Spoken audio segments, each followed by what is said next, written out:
साथियों नमस्कार। देश अगर सिनेमा घर है तो अब तक की सबसे ज्यादा सस्पेंस और थ्रिलर की फिल्म यहां लगी हुई है। इस फिल्म में साजिशें भी हैं, इस फिल्म में हत्याएं भी हैं, करोड़ों का लेन देन भी है, गुड कॉप बैड कॉप भी है, नायक भी हैं, नायिकाओं का आना बाकी है। लेकिन कुल मिलाकर के फिल्म ऐसी है कि इस फिल्म से माने आप कल्पना नहीं कर सकते कि ऐसी फिल्म कभी चलेगी।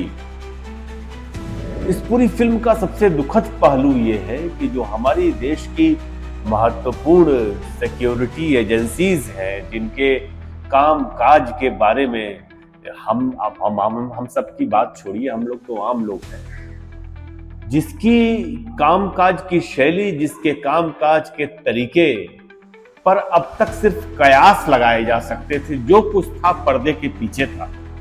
लेकिन ये जो फिल्म चल रही है, इसने सारे कयासों को बेपर्दा कर दिया है, नंगा कर दिया है। तमाम चेहरों पर से पर्दे हट रहे हैं। जब अभी पिछले दिनों मुंबई में फिल्म स्टारों के चहेते और तमाम नेताओं के चहेते एनसीपी के लीडर पूर्व कांग्रेस नेता बाबा सिद्दीकी का मर्डर हुआ और लॉरेंस बिश्नोई का नाम सामने आया, जो कि गुजरात के साबरमती जेल में बंद है, तो तमाम तरह की बातें कही जा रही थी, सुनी जा रही थी। लॉरेंस बिश्नोई ने सलमान खान को भी धमकी दी है, उसके अलावा और तमाम लोगों के नाम आ रहे हैं।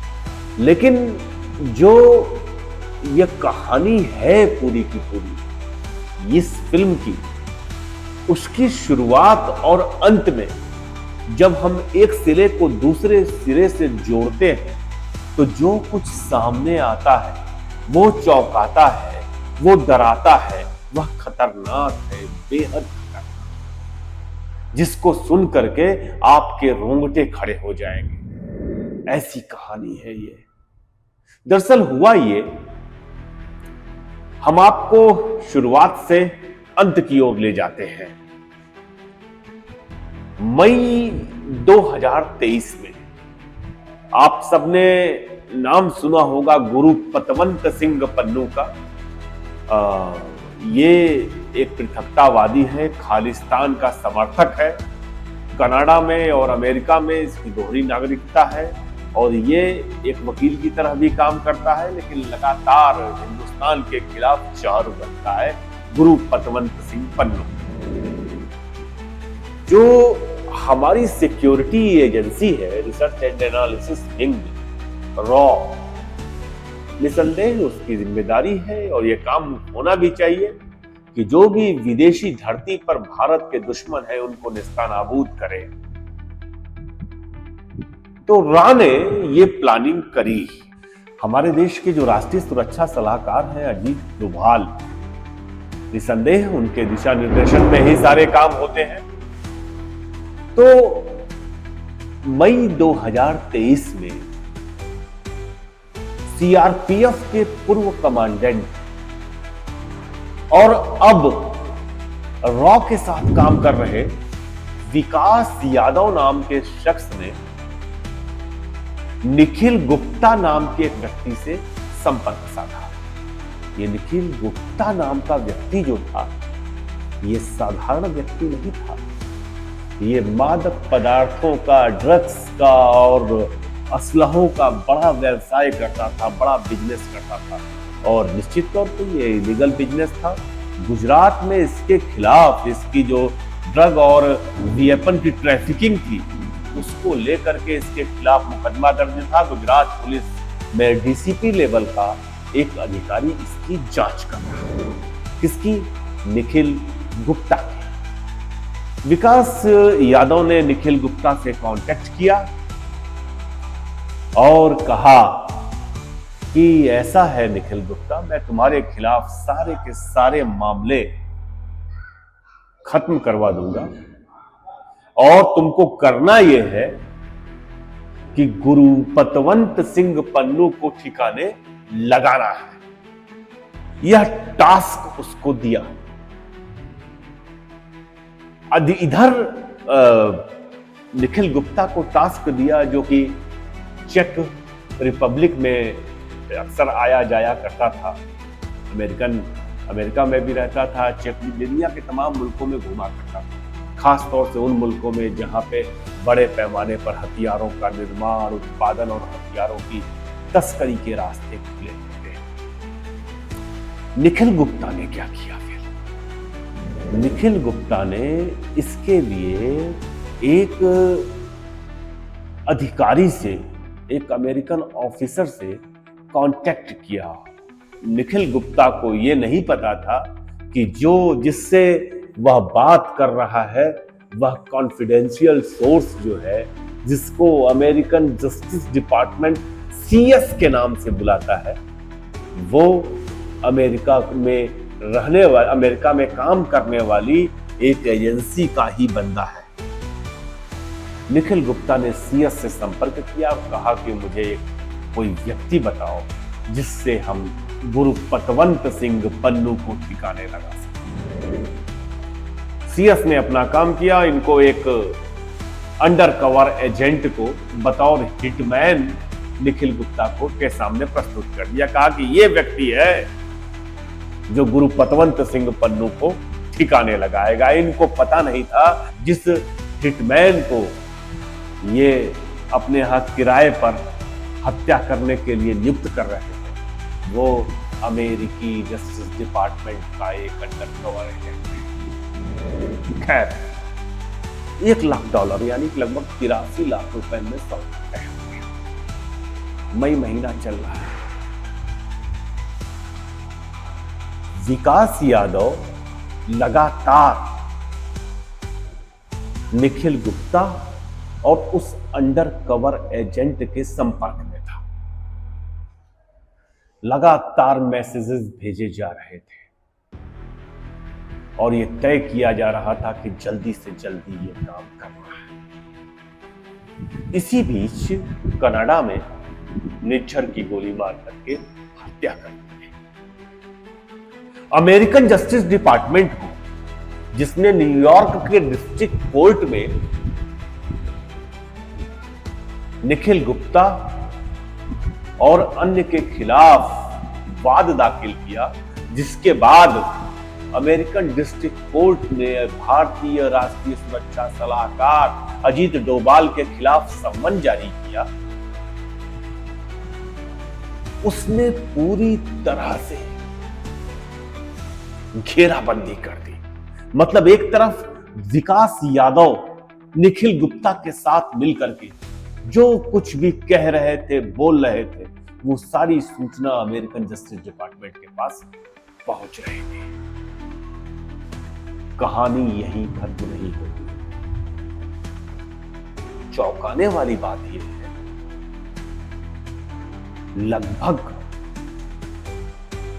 10 लाख रुपए, 83 लाख लिए जाने थे, उनमें से एक हिस्सा बतौर एडवांस अंडर कवर एजेंट को दे दिया गया।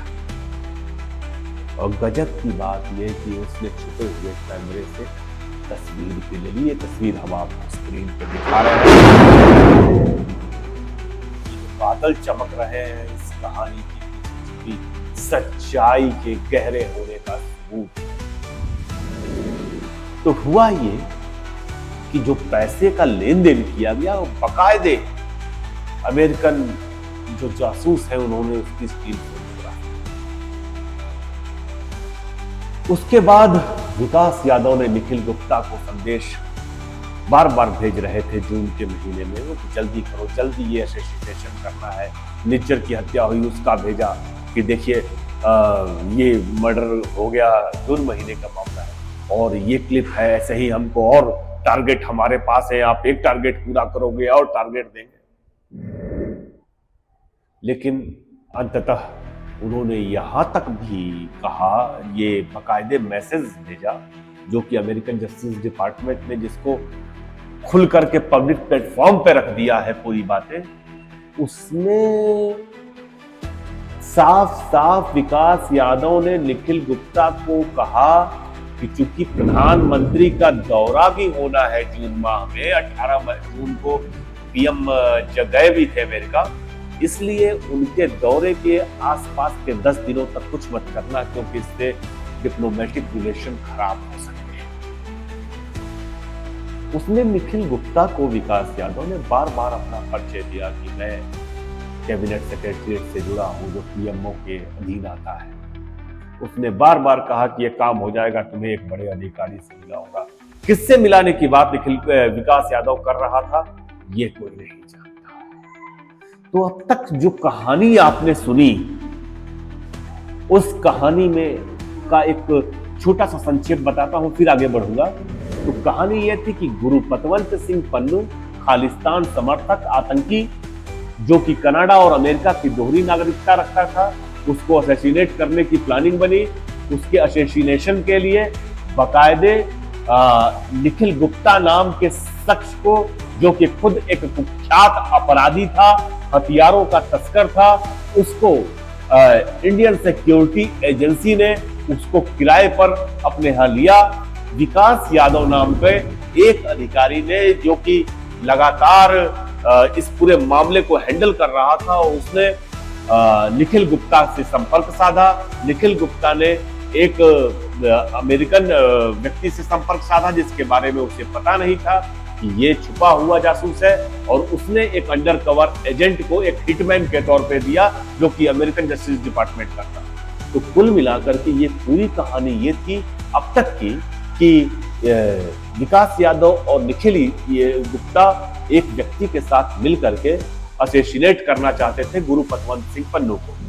अब कहानी में आगे की ओर बढ़ते हैं। दरअसल हुआ ये कि अमेरिकन जस्टिस डिपार्टमेंट को जब इस बात का पता चला कि इस तरह की चीजें होने जा रही हैं, उन्होंने तत्काल उसको लेकर के एक ये मामला खोल दिया। न्यूयॉर्क की कोर्ट ने अजीत डोभाल को निखिल गुप्ता के साथ बाकायदे एक विलन के तौर पर प्रस्तुत किया और उनके खिलाफ भी सम्मन जारी कर दिया। अब निखिल गुप्ता को की गिरफ्तारी चेक रिपब्लिक से, अजीत डोभाल को सम्मन, और अमेरिकन जस्टिस डिपार्टमेंट ने यह स्वीकारते हुए कि गुरु पतवंत सिंह पन्नू भारत के खिलाफ पृथकतावादी आंदोलन चला रहा है, इसको स्वीकार किया है। लेकिन ये भी कह रहा है कि हम किसी अमेरिकी नागरिक के जान माल के किसी किस्म का खतरा नहीं आने दे सकते। बड़े सोचने की बात है कि जो व्यक्ति विदेशी धरती पर बैठ करके भारत के खिलाफ आंदोलन चला रहा है, उसको पूरा शेल्टर अमेरिकन जस्टिस डिपार्टमेंट ने दे रखा है। बात यही खत्म नहीं होती है। विकास यादव ये कौन था, ये कौन है, जिसके बारे में अब सिक्योरिटी एजेंसीज हमारी कह रही है कि अब इसका हमसे कोई भी नाता नहीं है। दरअसल विकास यादव सीआरपीएफ का एक असिस्टेंट कमांडेंट था, और इस असिस्टेंट कमांडेंट को तमाम तरह की ट्रेनिंग, पैरा ट्रूपिंग की, बाकायदे स्नैपर सेल में कैसे काम करते हैं उसकी, कमांडोज की, सभी तरह की ट्रेनिंग इनको दी गई थी विकास यादव। विकास यादव ने जब ये पूरा मामला खुल गया, विकास यादव अचानक गायब हो गया। फिर अमेरिकन एजेंसीज ने इनके खिलाफ अभी हाल में वांटेड जो लिस्ट होती है उसमें अमेरिकन एफबीआई ने इनका नाम डाल दिया कि भैया ये वांटेड सूची में ये रहेगा। कौन रहेगा? विकास यादव। विकास यादव के बारे में बताया जाता है, आप सबको पता भी होना चाहिए कि जो हमारी नेशनल इन्वेस्टिगेटिव एजेंसी है एनआईए, उसमें पुलिस के तमाम सीआरपीएफ के अधिकारियों की उसमें ड्यूटी लगाई जाती है, डीसीपी रैंक की, एसपी रैंक की।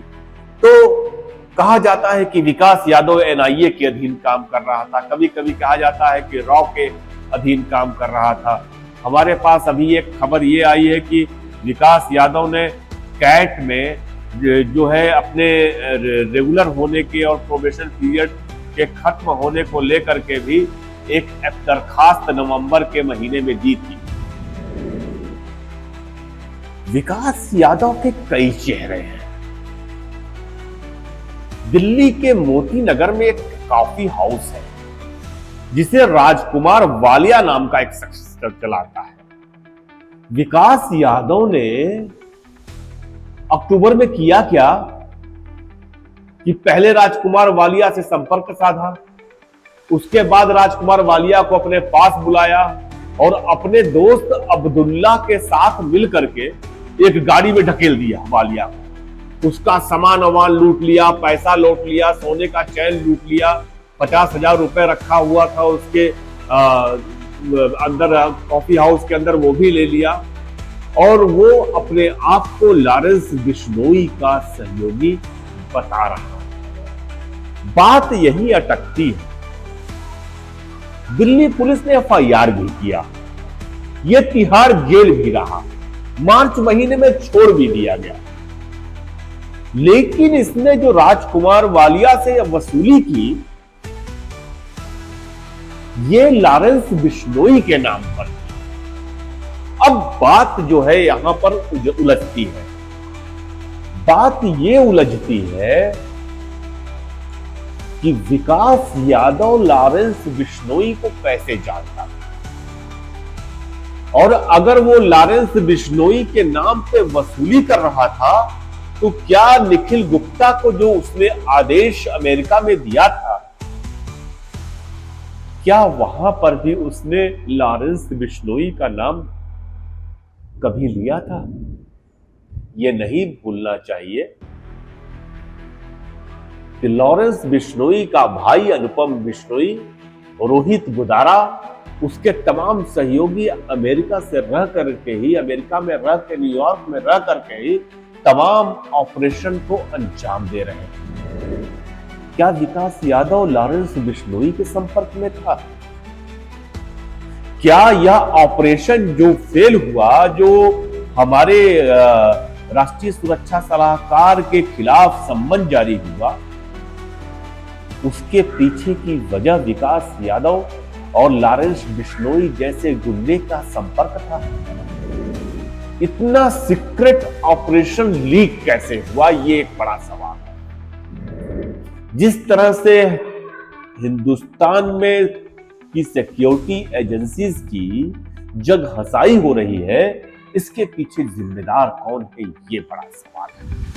और अगर लॉरेंस बिश्नोई विकास यादव के संपर्क में था, अगर लॉरेंस बिश्नोई अब तक विकास यादव के संपर्क में था, तब यह कहानी हमें तमाम पूर्व में घटी आपराधिक घटनाओं को दूसरे ढंग से देखने के लिए एक रास्ता खोलती है। भले वो बाबा सिद्दीकी का मर्डर हो, भले वो सलमान खान के घर के सामने जिस तरह गोलीबारी की गई वो हो, चाहे लॉरेंस बिश्नोई द्वारा किए गए तमाम ऑपरेशन, यह हमें पूरा का पूरा एक नया दरवाजा खोलता है कि हमारी सिक्योरिटी एजेंसीज को तो इस रास्ते पर भी देखना चाहिए। बाबा सिद्दीकी का मर्डर क्यों हुआ? अगर लॉरेंस बिश्नोई ने किया तो क्या यह बात विकास यादव को पता थी? दिल्ली पुलिस को यह बताना होगा कि क्या जब उन्होंने एफआईआर दर्ज किया वालिया की शिकायत पर, उसमें लॉरेंस बिश्नोई का जो एंगल है, वालिया ने जो बोला और बोल रहा भी है कि उसने अपने आप को लॉरेंस बिश्नोई का आदमी बताया, तो क्या इस मामले में पूरी जांच की गई? आप सोच के देखिए, अगर ऐसा है कि किसी अपराधी की मदद हमारी एजेंसीज को लेने पड़ रही है, तब तो ये बहुत खतरनाक बात है। इन सारे सवालों के जवाब चाहिए। हम कोशिश करेंगे कि आपको इस पूरी कहानी की, जो ये हत्याओं का दौर शुरू हुआ,